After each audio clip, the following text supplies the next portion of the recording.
जितिया व्रत माताएं अपनी संतान की दीर्घायु के लिए रखती हैं। यह एक निर्जला व्रत है जो कि आश्विन मास के कृष्ण पक्ष की अष्टमी को रखा जाता है।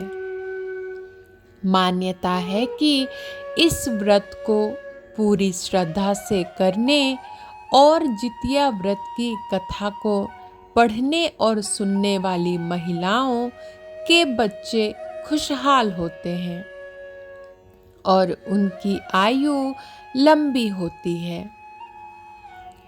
आप भी जानिए जितिया व्रत की कथा विस्तार से। एक बार नैमिषारण्य के निवासी ऋषियों ने संसार के कल्याणार्थ सूत जी से पूछा, हे सूत जी, कराल कलिकाल में लोगों के बालक किस तरह दीर्घायु होंगे सो कहिए। सूत जी बोले, जब द्वापर का अंत और कलयुग का आरंभ था, उसी समय बहुत सी शोकाकुल स्त्रियों ने आपस में सलाह की कि क्या इस कलयुग में माता के जीवित रहते पुत्र मर जाएंगे। जब वे आपस में कुछ निर्णय नहीं कर सकी, तब गौतम जी के पास पूछने के लिए गई। जब उनके पास पहुंची तो उस समय गौतम जी आनंद के साथ बैठे थे। उनके सामने जाकर उन्होंने मस्तक झुकाकर प्रणाम किया। तदंतर स्त्रियों ने पूछा, हे प्रभो, इस कलयुग में लोगों के पुत्र किस तरह जीवित रहेंगे?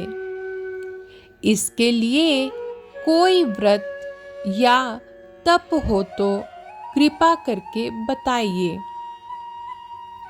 इस तरह उनकी बात सुनकर गौतम जी बोले, आपसे मैं वही बात कहूँगा जो मैंने पहले से सुन रखा है। गौतम जी ने कहा, जब महाभारत युद्ध का अंत हो गया और द्रोण पुत्र अश्वत्थामा के द्वारा अपने बेटों को मरा देखकर सब पांडव बड़े दुखी हुए, तो पुत्र के शोक से व्याकुल होकर द्रौपदी अपनी सखियों के साथ ब्राह्मण श्रेष्ठ धौम्य के पास गई और उसने धौम्य से कहा, हे विपेंद्र, कौन सा उपाय करने से बच्चे दीर्घायु हो सकते हैं? कृपा करके ठीक ठीक कहिए। धौम्य बोले, सतयुग में सत्य वचन बोलने वाला, सत्याचरण करने वाला समदर्शी जिमुतवाहन नामक एक राजा था। एक बार वह अपनी स्त्री के साथ अपनी ससुराल गया और वहीं रहने लगा। एक दिन आधी रात के समय पुत्र के शोक से व्याकुल कोई स्त्री रोने लगी, क्योंकि वह अपने बेटे के दर्शन से निराश हो चुकी थी। उसका पुत्र मर चुका था। वह रोती हुई कहती थी, हाय मुझ बूढ़ी माता के सामने मेरा बेटा मरा जा रहा है। उसका रुंदन सुनकर राजा जिमुतवाहन का तो मानो हृदय विदीर्ण हो गया। वह तत्काल उस स्त्री के पास गए और उससे पूछा, तुम्हारा बेटा कैसे मरा है? बूढ़ी ने कहा, गरुड़ प्रतिदिन आकर गांव के लड़कों को खा जाता है। इस पर दयालु राजा ने कहा, माता, अब तुम रो मत, आनंद से बैठो, मैं तुम्हारे बच्चे को बचाने का यत्न करता हूँ। ऐसा कहकर राजा उस स्थान पर गया जहाँ गरुड़ आकर प्रतिदिन मांस खाया करता था। उसी समय गरुड़ भी उस पर टूट पड़ा और मांस खाने लगा। जब अतिशय तेजस्वी गरुड़ ने राजा का बायां अंग खा लिया तो झटपट राजा ने अपना दाहिना अंग फेर कर गरुड़ के सामने कर दिया। यह देखकर गरुड़ जी ने कहा, तुम कोई देवता हो? कौन हो तुम? मनुष्य तो नहीं जान पड़ते। अच्छा, अपना जन्म और कुल बताओ। पीड़ा से व्याकुल मन वाले राजा ने कहा, हे पक्षीराज, इस तरह के प्रश्न करना व्यर्थ है।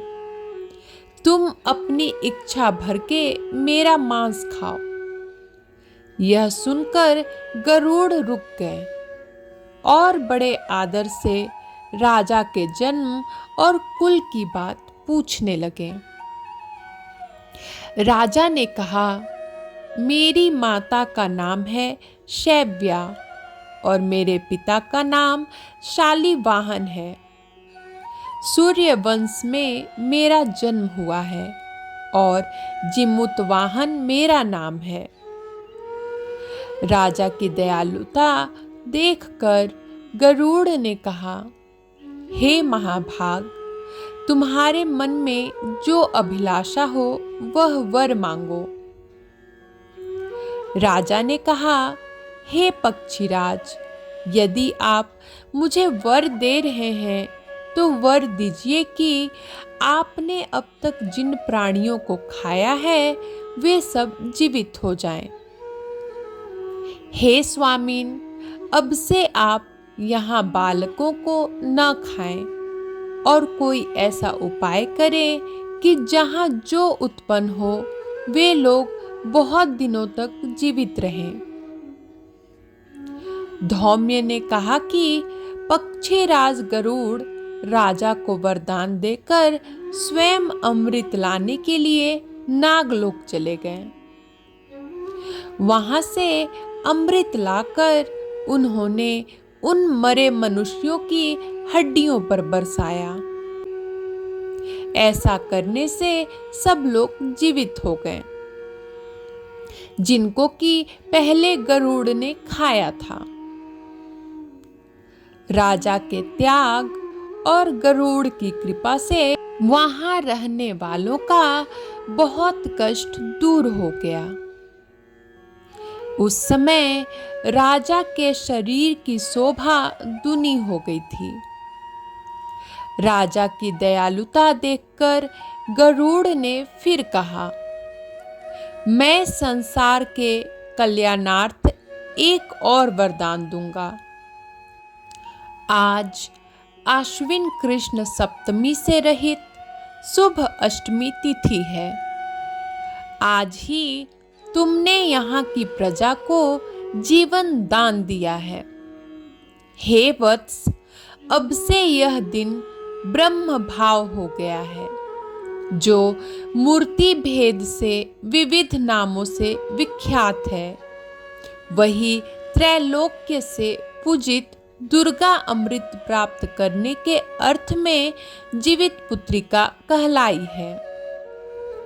सो इस तिथि को जो स्त्रियां उस जीवित पुत्रिका की और कुश की आकृति बनाकर तुम्हारी पूजा करेंगी तो दिनों दिन उनका सौभाग्य बढ़ेगा और वंश की भी वृद्धि होती रहेगी।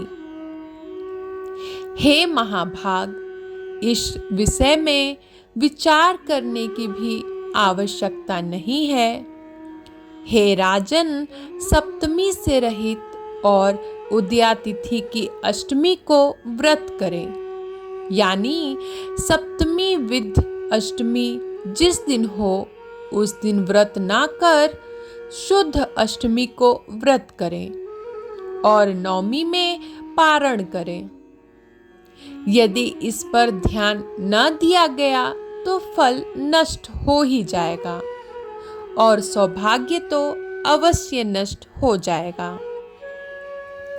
जीमूतवाहन को इस तरह का वरदान देकर गरुड़ वैकुंठ धाम को चले गए और राजा भी अपनी पत्नी के साथ अपने नगर को वापस चले गए। धौम्य द्रौपदी से कहते हैं, हे देवी, मैंने यह अतिशय दुर्लभ व्रत तुमको बताया है। इस व्रत को करने से बच्चे दीर्घायु होते हैं। हे देवी, तुम भी पूर्वोक्त विधि से यह व्रत और दुर्गा जी का पूजन करो तो तुम्हें अभिलाषित फल प्राप्त होगा। मुनिराज धौम्य की बात सुनकर द्रौपदी के हृदय में एक प्रकार का कौतूहल उत्पन्न हुआ और पूर्ववासिनी स्त्रियों को बुलाकर उनके साथ यह उत्तम व्रत किया। गौतम ने कहा, यह व्रत और इसके प्रभाव को किसी एक चिलनी ने सुन लिया और अपनी सखी सियारिन को बतलाया। इसके बाद पीपल वृक्ष की शाखा पर बैठकर उस चिलनी ने और उस वृक्ष के खोते में बैठकर सियारिन ने भी व्रत किया। फिर वही चिलनी किसी उत्तम ब्राह्मण के मुंह से यह कथा सुन आई और पीपल के खोते में बैठी हुई अपनी सखी को सुनाया। सियारिन ने आधी कथा सुनी थी कि उसे भूख लग गई और वह उसी समय शव से भरे शमशान में पहुंच गई। वहां उसने इच्छा भर मांस का भोजन किया और चिलनी बिना कुछ खाए पिए रह गई और सबेरा हो गया। सवेरे वह गौशाले में गई और वहां गौ का दूध पिया।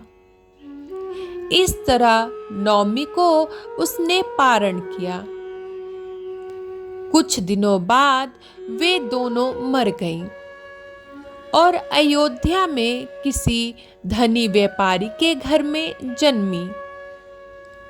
संयोग से उन दोनों का जन्म एक ही घर में हुआ, जिसमें सियारिन ज्येष्ठ हुई और चिलनी छोटी। वे दोनों सभी शुभ लक्षणों से युक्त थीं, इसलिए बड़ी लड़की काशीराज के और छोटी उसके मंत्री के साथ गार्हपत्य अग्नि के सामने विधि पूर्वक ब्याही गई। पूर्व जन्म के कर्म फल से वह मृगनयनी रानी हुई, जिस किसी भी संतान को उत्पन्न करती वह मर जाती थी और पूर्व जन्म की बातों को स्मरण करने वाली मंत्री की पत्नी ने अष्टवसुओं के सदृश तेजस्वी 8 बेटे उत्पन्न किए और सभी जीवित रह गए। अपनी बहन के पुत्रों को जीवित देखकर ईर्ष्यावश राजपत्नी ने अपने स्वामी से कहा कि यदि तुम मुझे जीवित रखना चाहते हो तो इस मंत्री के भी पुत्रों को उसी जगह भेज दो जहां मेरे बेटे गए हैं, अर्थात इन्हें मार डालो। यह सुनकर राजा ने उस मंत्री के पुत्रों को मारने के लिए कई प्रकार के उद्योग किए, पर मंत्री पत्नी ने जीवित पुत्रिका के पुण्य बल से बचा लिया। एक दिन राजा ने अपने आदमियों से उन पुत्रों का सिर कटवाकर पिटारी में रखवाया और वह पिटारी उनकी माता मंत्री पत्नी के पास भेज दिया। किंतु वे 8 सिर बेशकीमती जवाहरात हो गए और भले चंगे वे 8 लड़के अपनी माता के पास वापस चले गए। उनको जीवित देखकर राजपत्नी को बड़ा विस्मय हुआ। अंत में वह मंत्री की पत्नी के पास आई और उसने पूछा, बहन, तुमने कौन सा ऐसा पुण्य किया है जिससे बार बार मारे जाने पर भी तुम्हारे बेटे नहीं मरते? इस पर मंत्री की पत्नी ने कहा, पूर्व जन्म में मैं चील थी और तुम सियारिन। दोनों ने व्रत किया था। तुमने व्रत के नियमों को भली भांति पालन नहीं किया था, लेकिन मैंने किया था। इसी दोष से हे बहन, तुम्हारे बेटे नहीं जीते हैं। ओ राजरानी, अब भी तुम उस जीवित पुत्री का व्रत को करो तो तुम्हारे बेटे दीर्घायु होंगे। मैं तुमसे सच सच कह रही हूं। उसके कथनानुसार रानी ने व्रत किया। तभी से उसके कई बेटे सुंदर और दीर्घायु होकर बड़े बड़े राजा हुए। सूत जी कहते हैं कि सब प्रकार का आनंद देने वाला मैंने यह दिव्य व्रत बतलाया है। स्त्रियां चिरंजीवी संतान चाहती हो तो विधि पूर्वक यह व्रत करें। कथा समाप्त होती है।